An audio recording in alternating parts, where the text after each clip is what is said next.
Today on Locked On Rockies, it's over. It's done. Todd Helton is a Hall of Famer. You are Locked On Rockies, your daily Colorado Rockies podcast. Part of the Locked On Podcast Network, your team every day.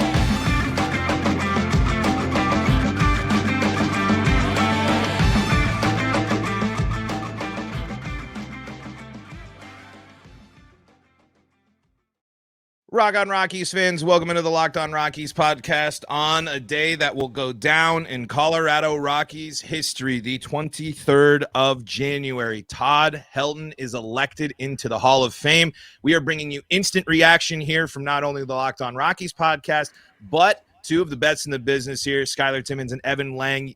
The long list, but affected by altitude, Purple Row, the long list. We'll of course dive more into that here in just a little bit, but I'm going to get their immediate thoughts here in just a moment after I tell you that this is the Locked On Rockies podcast, your daily Colorado Rockies podcast here on the Locked On Podcast Network, where you can find your team every day. If your team is the Colorado Rockies, you're in the right spot, because that's what we do around here each and every single day, is talk Rockies baseball right here on your favorite streaming services and on the Locked On Rockies YouTube channel, where you can be part of the show. You can fire off your hot takes, where I was told that Todd Helton getting in wasn't going to be close, but I still feel like it was pretty close by our YouTube comments here. We are joined by some of the best in the biz, of course, Skyler and Evan Lang. Before we dive into everything here, today's episode is brought to you by FanDuel. Make every moment more. Right now, new customers get $150 in bonus bets guaranteed when you place a $5 bet. Visit FanDuel.com/lockedon to get started.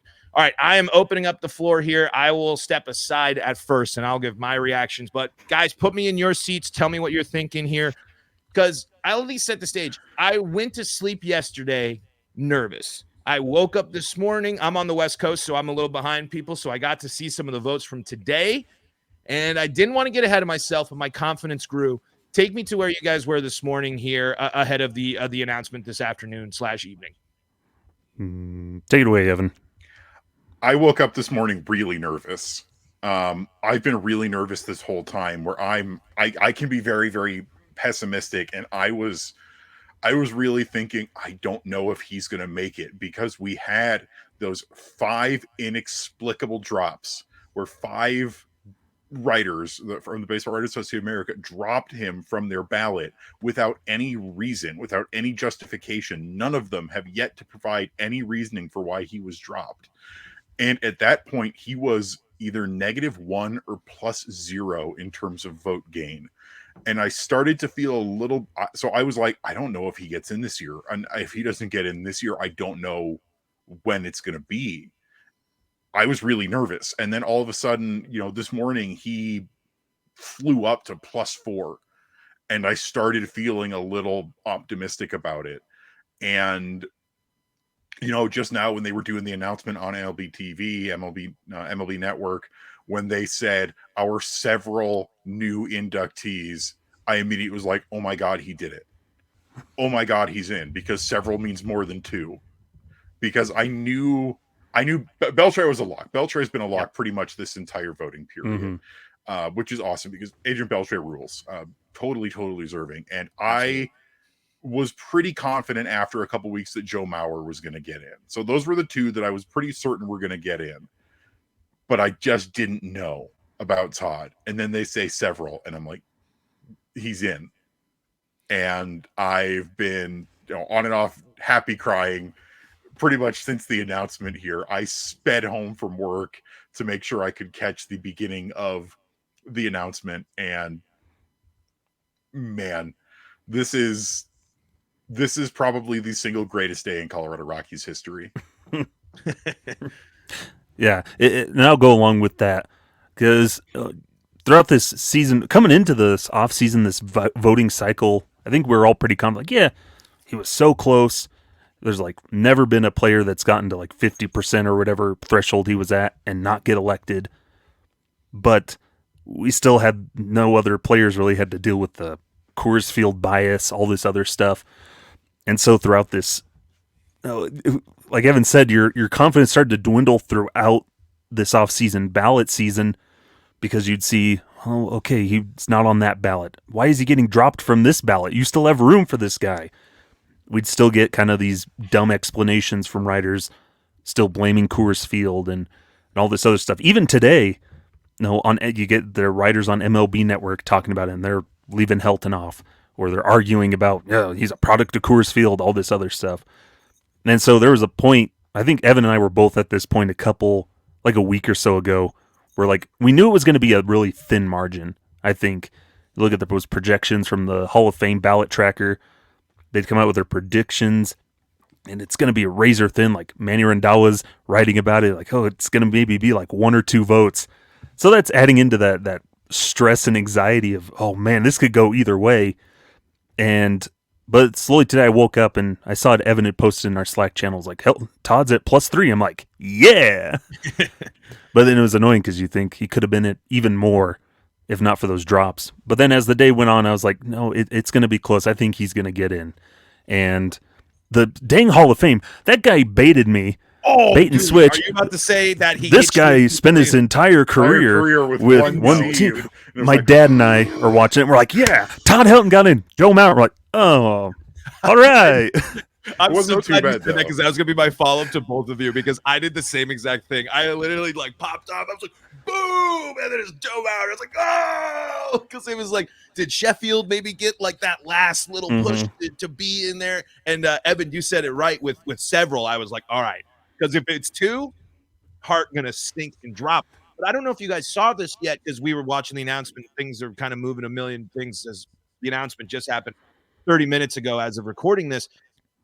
Helton actually overtook Mauer at the end in votes. Gets about 7. I think it's like 79 point something. Mauer actually goes down to 76, which I was surprised by because all the projections were pointing to Mauer.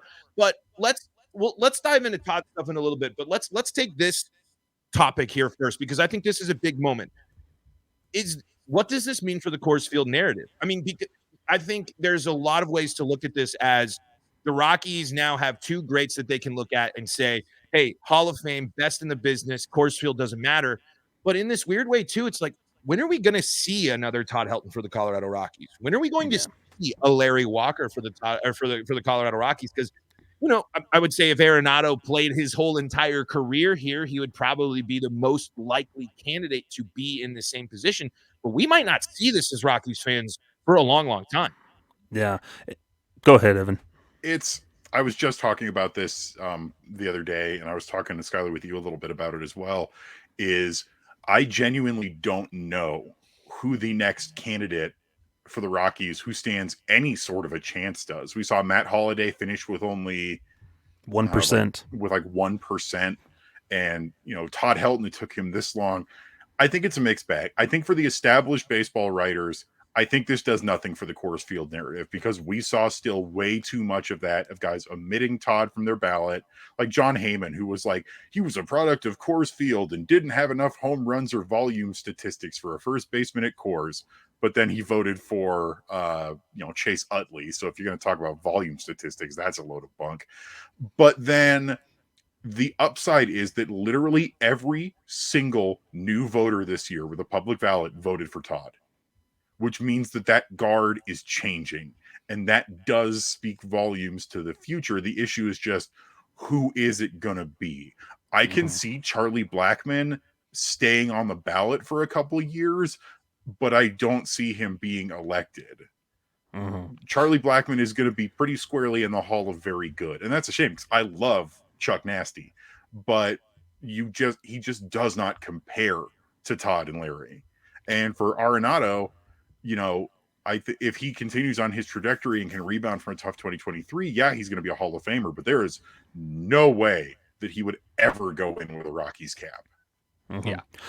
And for me, this whole thing is part of it's more of this testament to just the anomaly and incredible player that Todd Helton was, because you pointed his Coors Field home stats, amazing, incredible. No Rocky has been able to replicate that since. And you look at his road stats and what he did over his career and the adjustment he was able to make to conquer the road. No Rocky's really been able to do that since. And so if anything, the Rockies have this role of like how can they get a player to replicate that? I don't think we ever will, in a way, unless the organization changes its approach to everything. But I think overall that hopefully it just retires that narrative a little bit. Like, yeah, this is a tired narrative. Just recognize that Todd Helton was an incredible player that just happened to be at Coors, that played for the Rockies his whole career. The amount of times I've had to explain to people who proclaim to be experts in the field of baseball that if Coors Field really is this mystical, magical hitter's wonderland, why has no one been ever able to replicate what Todd Helton did? Why aren't the Rockies churning out Hall of Fame hitters day after day, year after year? Because they're not. Because it really is, and we've discussed this ad nauseum, Coors Field is less of a boon on hitters and more of a curse, because it makes hitting harder everywhere else, especially post-humidor. The ball no longer rockets off the bat like it did before the humidor. So now it's more of you have to adjust for the 80 games you don't play at Coors Field. And the fact that Todd Helton was able to do that and put up road numbers that are better than the career numbers of multiple Hall of Famers is a testament to what an incredible hitter he was. One of the best hitters that, frankly, we've seen or will ever see in a long, long time.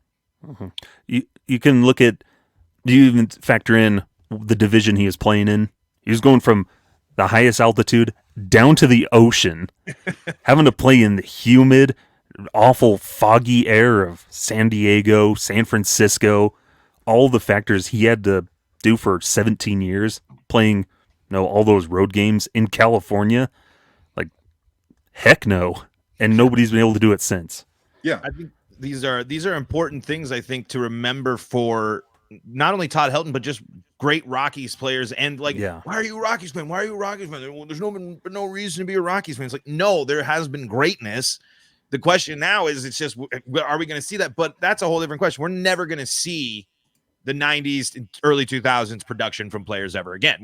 That's just not going to happen. But just because Todd Helton did that at Coors Field doesn't take away from anything. And I like you said, people that don't know the Rockies don't just fall right into the, Coors Field, it's playing on steroids. And it's like, no, that's not the case. And there's a lot more nuance there. I want to ask you guys, what do you think changed the minds of people? Was it the splits? Was it the longevity? Was it sabermetrics? We're going to dive into that here coming up in segment number 2. But before we do that, got to tell you about some of the folks that help make this show possible, and that includes eBay Motors. eBay Motors has you covered for all your car parts. Passion, drive, and patience. What brings home the winning trophy is also what keeps your ride or die alive.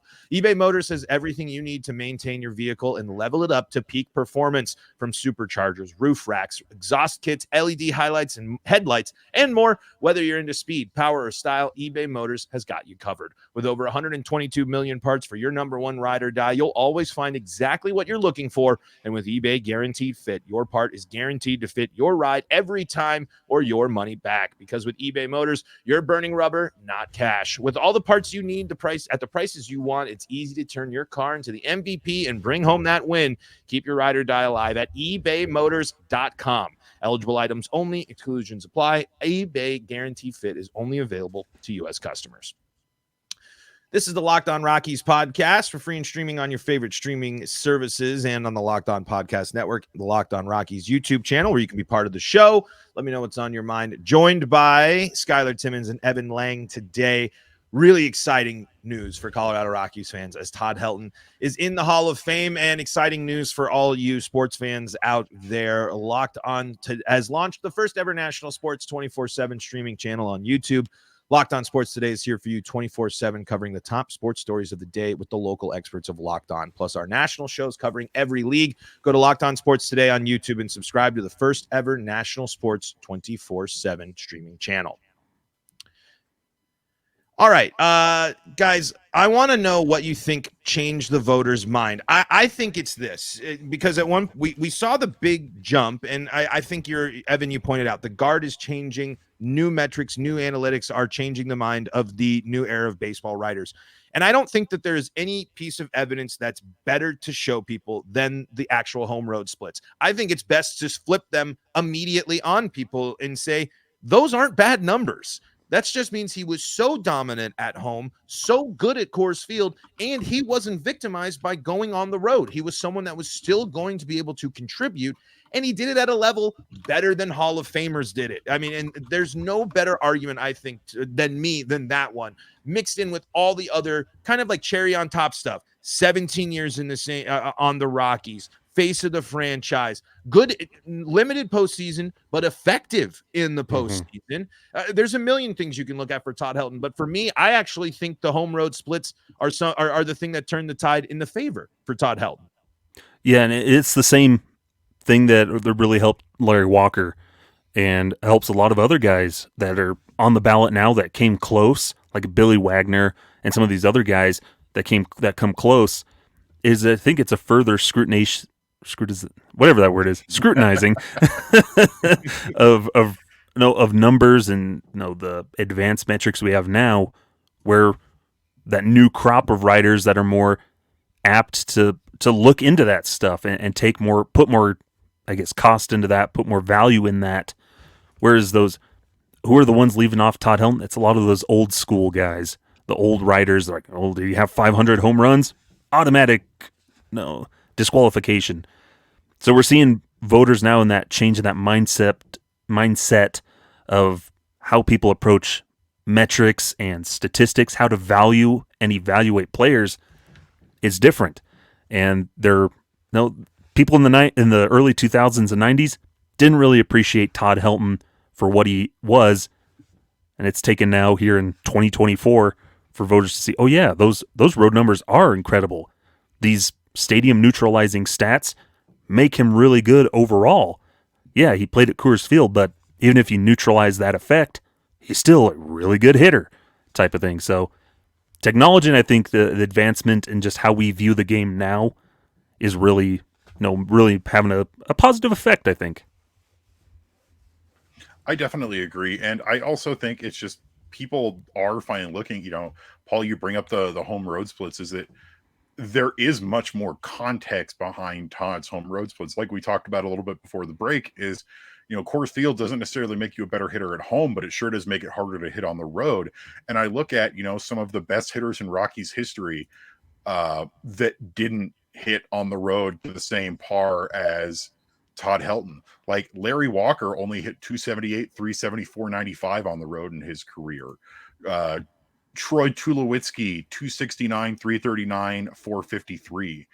And I think the closest comparison who has a big gap but still has pretty serviceable split is I mentioned Charlie Blackmon earlier. Charlie Blackmon at home, 332, 392, 554, and on the road, 259, 317, 415. And that's still a pretty big gulf. So the fact that Todd Helton's road numbers are as incredible as they are, and they're good. And I think that's what gets ignored so much, is just how good they are. But also with park adjusted stats and more advanced metrics becoming much more prevalent, things like OPS plus and all that other stuff, it makes it it makes his case more compelling than just looking at the home road splits. Mm-hmm. Yeah, it adds, it's really says, like, you're not watching. Like, if you just focus on Coors Field, you're not watching. And what were Todd's road numbers again? Can you hit me with them one more time if you have them? I am pulling them up right now. Todd Helton on the road in 1,106 road games hit 287, 386, 469 with 142 home runs and 271 doubles. Give me a Rocky that will play. One, there's probably not going to be another person that plays 17 years for the Colorado Rockies. Two, we're not going to see a Rockies player produce that on the road or anywhere close, especially if you're talking career numbers. Almost 150 home runs solely on the road. That's a rarity for the modern day Colorado Rockies. So that's what I think just adds to this, where it's like, I sent this out right before we started recording. For 17 years, one of the main reasons to be a Rockies fan was Todd Helton. He was easily, if you were growing up in Colorado, learning how to play baseball, there was really nobody better to watch than him. Professional at bats. Oh man, how many 10+ pitch at bats with 6 foul balls and 3 takes that are right on the corner, but the umps give it to him because it's Todd Helton, that he then lashes out for a double. I tweeted out a big thread of a bunch of Todd Helton highlights, and his 2,500th hit was a double that he somehow got the bat way down in the zone and rifles it off into the opposite field and gets that double.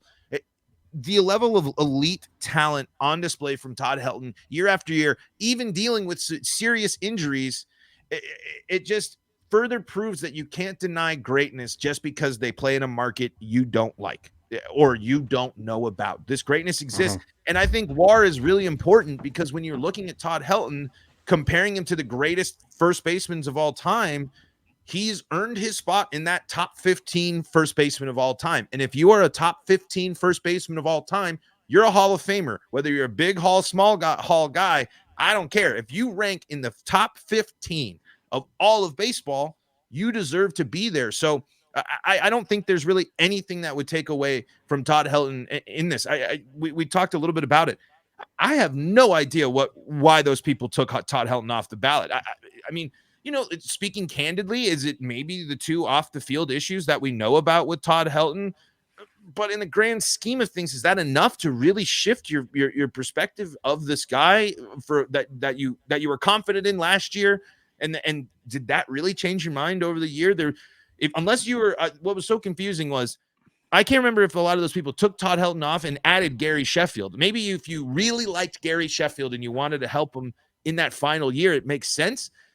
But it doesn't really, there was no real excuse for that.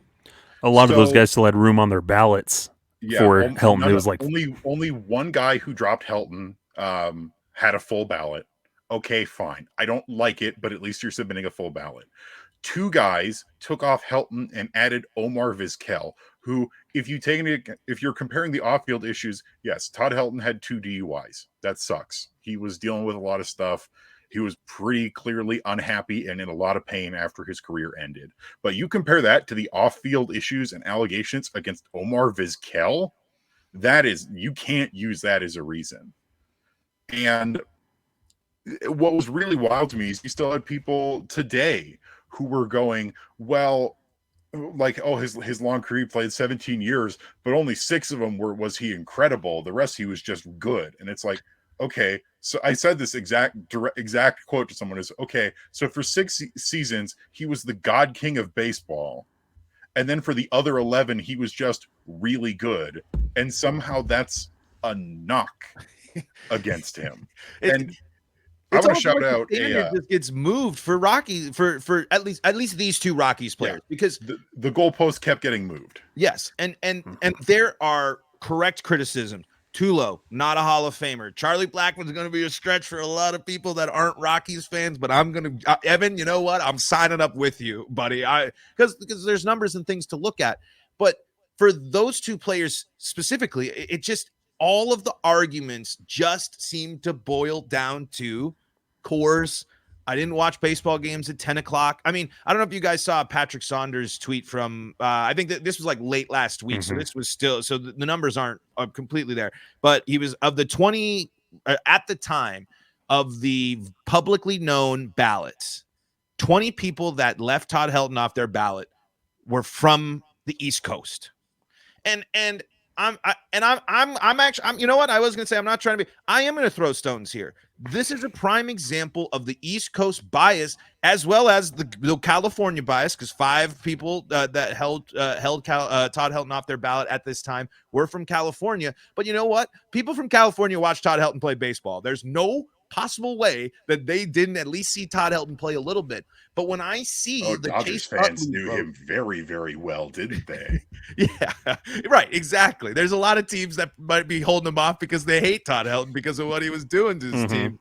But when you see the Chase Utley votes, when you see that, you see if we're not allowed to be Rockies homers because of where they play, why are you all able to just hold the Phillies, the Yankees, and the Red Sox in such high regard? It's not fair to the rest of the league for the East Coast elite teams that have mostly been irrelevant for the long part of our lives, that they get as much credit. I mean, I'm sorry, like, why does there's a lot of cases to be made that these Yankees greats, these Phillies greats aren't better than Todd Helton, at least, or Larry Walker. And I'm just comparing those two guys. I just want, when Rockies players get their chance, I just want them to be respected. Yeah. And fellas, I have a list for you here. First, I want to shout out the Twitter account Helton HOF. That's at TH17HOF, because during his entire candidacy, this person has been posting all these awesome stats and retweeting ballots and retweeting articles. Here's one that got put up. Here are all the hitters during the 2000s that Todd Helton reached base safely more often than: Bobby Abreu, Alex Rodriguez, Derek Jeter, Albert Pujols, Ichiro Suzuki, Brian Giles, Manny Ramirez, and Chipper Jones. How many Hall of Famers on that list? A lot. A lot. Every list he's on, he's amongst these great Hall of Famers. Let's wrap things up here, guys. I want to kind of go and do your favorite Todd Helton memory, closing thoughts here. We're going to do that after we take a quick break. Welcome back into Locked On Rockies. Hey, thank you so much for making us your first listen of the day. We're running late here, so I don't want to miss out. Evan Lang, Skyler Timmins joining me. Affected by altitude, every Rocky ever, Purple Row. If you thought I talked a lot about the Rockies, these guys, these guys do a lot more. I put together a thread today of big Todd Helton moments, and I want to get your guys' favorite Todd Helton moments. I'll say mine. I legit think my favorite Todd Helton moment is the final home run at home. I remember, I can put myself back in that moment vividly. I got a noise complaint from my dorm because the entire building heard me after I screamed and sprinted down the hallway there. There's a million of them. But at that point, I just was so appreciative of what Todd Helton meant to me as a Rockies fan, that moment in that situation was just so cool to me. Mm-hmm. It's a pretty good one. That would have been one of my alternate ones I was thinking of here. I'll let Evan go first, because I think I know which one he might pick. Oh, I don't know. Which one do you think I'm going to pick? When he got his horse. That actually is a really good one. I have the more basic of the pick, in that it is the final out of the 2007 NLCS versus the Arizona Diamondbacks. The single most iconic picture in Colorado Rockies history, the single most iconic photo of Todd Helton in Colorado Rockies history. I remember watching that game live on TV, and it was just the culmination of everything. The culmination of Todd's career to that point, of the Rockies to that point. This probably one of the single greatest moments in Rockies history up to that point. It's a photo that I don't have any tattoos, but if I got a tattoo, that's on the list of I would get that picture, where it's the moment for me. When I think Todd Helton, I think of that. Mm-hmm. Yeah, and mine kind of ties in with that. It goes back to probably the most important home run in Rockies history is the walk-off homer against Saito, because it kicks off the miracle run in that September. And I remember, because this is about the time I was laying in the top bunk of our bunk bed, and I was laying in their bed because I didn't want to go to sleep yet, because it was a school night. I'm like, I don't want to go to sleep yet. I want to finish this game. And we just happened to have a little radio up on this little shelf near me, and so I popped that on, put some headphones in, and listened to this whoever's. Probably Jerry. Still Jack and Jerry, I think, at that time, wasn't it? No, it was Wayne something. I can't remember his name. I always forget, they blend together. But I just remember sitting there, and I'm laying there in this bunk bed, and the bunk bed creaks. And I just kind of like shaking my arms like, yes! Hearing this home run call, and the bed's going, but it's that one always sticks to me, because I think that was another one of those culmination. You hear from the other players at that time, that was really the first time that Todd Helton really let loose as well to kick off that run. Is he's sprinting, he's showing that joy around the bases now, and those guys see that, and then that kicks off that run all the way to the World Series. So there's no player more important in Colorado Rockies history than Todd Helton. I mean, it is plain and simple. He is the face of the franchise. He is the reason. And how cool was it that he got the Todd Father shout out on that? No one can take that away from us on that too. It's official if the Hall of Fame is counting it. But Evan, you say it's the greatest picture. It's going to make an even better statue outside of Coors Field one day, because if they ain't thinking about it, oh boy, they better be.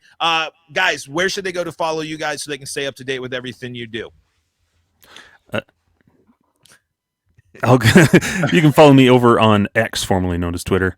I don't know why he changed it, because it just makes it longer anyway. But over there at sideline_crowd, writing stuff. Also, every Rocky ever. You can find us. We'll continue compiling stuff for a Todd Helton episode eventually. Who knows when it'll come out? Maybe close to induction, but now's the time to start sending those stories and memories and thoughts our way. And find us over at purpleroad.com or fansfirstsports.com. You can find me on Twitter and Threads at Evan_Lang27, on Blue Sky at EvanLang27.bsky social. And you can follow us in terms of the Rocky Mountain Rooftop and Affected by Altitude Twitter and YouTube accounts. That's at Rocky Mountain Rooftop, at ROCKYMTN Rooftop. I'm Paul Holden. I'm the host of the Locked On Rockies podcast. Thank you all so much for tuning in. Thank Evan and Skyler for their time and for all their great Rockies coverage. Folks, until next time, make Locked On MLB your second listen of the day. Make sure you're checking Locked On Rockies out on YouTube, and be part of the show by subscribing and liking the videos there. Until next time, I'm Paul Holden saying so long from the Locked On Rockies podcast.